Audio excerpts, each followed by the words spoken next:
राष्ट्र one news में आपका स्वागत है। दिल्ली में एमसीडी विवाद अब खत्म हो चुका है।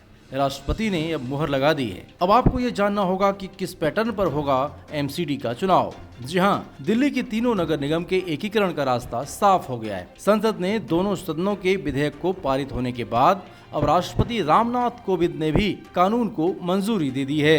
केंद्र सरकार ने दिल्ली के तीनों नगर निगमों को एक करने का विधेयक संसद में पेश किया था और कहा था कि एक नगर निगम होने से उनकी आर्थिक स्थिति मजबूत होगी।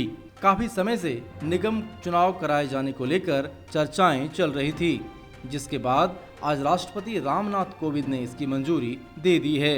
गृह मंत्री अमित शाह ने बिल को पेश करते हुए बताया कि दिल्ली देश की राजधानी है और यहाँ के तीनों नगर निगमों को 1,40,000 कर्मचारी काम करते हैं।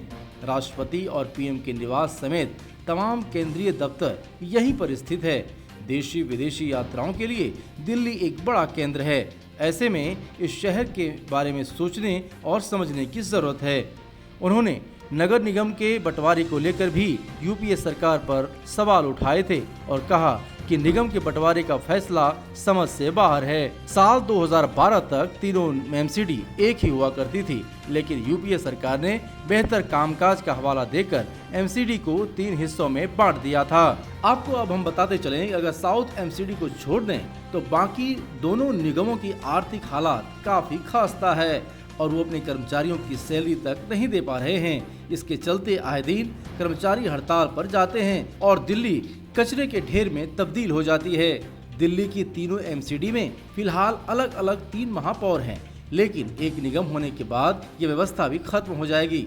साथ ही परिसीमन के दौरान वार्ड की संख्या में भी तब्दीली होनी है। उधर सीएम केजरीवाल ने चुनाव टालने को लेकर केंद्र पर हमला बोला है और केजरीवाल ने कहा है कि भाजपा भाग गई और एमसीडी चुनाव को टाल दिया जा रहा है। आम आदमी पार्टी के मुखिया और दिल्ली के मुख्यमंत्री अरविंद केजरीवाल ने कहा है कि इस तरह के चुनाव टाले जाने को लोकतंत्र के लिए खतरा बताया जा रहा है और कहा है कि इस तरह से बीजेपी दूसरे राज्यों और लोकसभा के चुनाव भी टाल सकती है।